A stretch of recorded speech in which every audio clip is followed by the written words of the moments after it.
Have you ever wondered what the body is really capable of in defending itself against cancer? Well, we all know that our bodies have highly developed immune systems, but what if normal breast cells could kill neighboring cells? If that sounds too far-fetched, think again, because hopefully the researchers at the U.S. Department of Energy's Lawrence Berkeley National Laboratory are onto a good thing.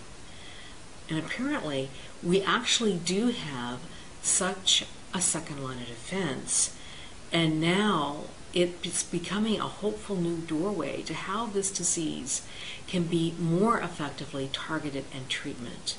Now, if you want the very complex technical jargon behind this report, then go to a journal called Science Translational Medicine, Science Translational Medicine, and you're going to look for a paper that's entitled Interleukin-25 Causes Apoptosis. Now, Interleukin-25 will be abbreviated capital I, capital L, 25. Interleukin-25 causes apoptosis of interleukin-25 are expressing breast cancer cells without toxicity to non-malignant cells. Now back to normal programming, because I'm sure you don't want to hear technical jargon. So I'm trying to deliver the essence of this because it's quite exciting. Apparently, as normal breast epithelial cells develop, they secrete interleukin-25. And interleukin-25 has been known for quite some time now to play a key role in our immune response to inflammation, which in the case of breast cancer means killing breast cancer cells within its immediate environment as the interleukin-25 comes in contact with it. In other words, the breasts have an innate ability, a natural ability, to defend themselves against cancer through the production of interleukin-25.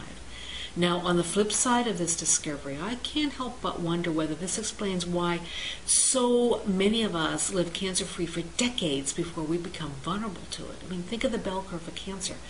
The majority of people are diagnosed in late 40s, 50s, 60s. And if you factor in how much our cells are exposed on a daily basis to known carcinogens, and think of the radiation and the ones that we are sort of innocuous, like dental x-rays, etc. Think of the chemical pollutants in the air we breathe and the water that touches our skin, because I dare say that many of us probably don't drink it. And then think of the pollutants that are in our home environments, in our work environments. And then you really have to step back and marvel at just how good our bodies are at defending themselves. And it's not as if our bodies on their own accord don't produce genetically flawed cells every single day. In fact, healthy people produce hundreds, up to 1,000 such cancer-prone cells a day. And this is according to the scientists of this latest study we're talking about. So the question is, what causes this innate cancer surveillance system that we have naturally in our bodies? What causes it to fail so we have cancer? Well, unfortunately, this study didn't address that question for us, but what it did say is that they're now adding interleukin-25 to a list of tumor suppressors and other proteins that are secreted by normal breast cells, which kill or inactivate mutations that it encounters. And the other encouraging aspect of this study is that they discovered that interleukin-25 was highly toxic to just breast cancer cells. In other words, interleukin-25 doesn't harm normal breast cells. And this selectivity is a result of the proliferation of exposed interleukin-25 receptors on the breast cancer cells themselves. They're exposed receptors. Just think of the north polarity on magnets. These receptors are attracting, which normal cells do not have. They don't have these exposed receptors. So this very natural ability of interleukin-25 to hone in on exposed receptor sites offers a very organic pathway for treating breast cancer. And that should be exciting to all of us, because the effects of chemotherapy, even radiation, there's a myriad of side effects that aren't pleasant, and some last a lifetime.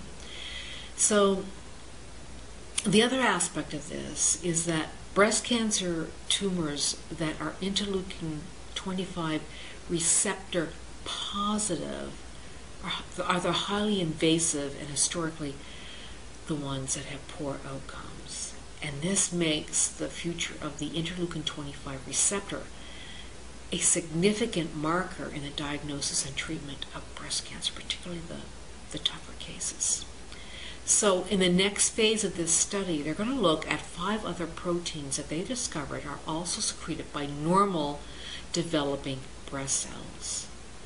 And while these proteins only stop the growth of cancer cells, rather than kill the cells as the interleukin-25 does, it could be that certain combinations of these other proteins with the interleukin-25 will prove an effective treatment against certain forms of really aggressive breast cancers, and hopefully other cancers as well. So what they're doing is, just like when you have a very strong homeopathic, oftentimes when you combine that homeopathic with other elements, they work in a synergy to actually make that core preventative or curative even more powerful. So that's the essence of what's going on here in that study.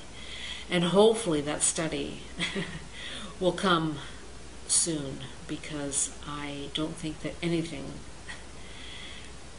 short of what we're doing now can come soon enough for all of us. It'd be wonderful if something like this could not only cure breast cancer, but find a way to hone on this ability to cure all cancers. So on that note, I have another report on another interleukin, so stay posted.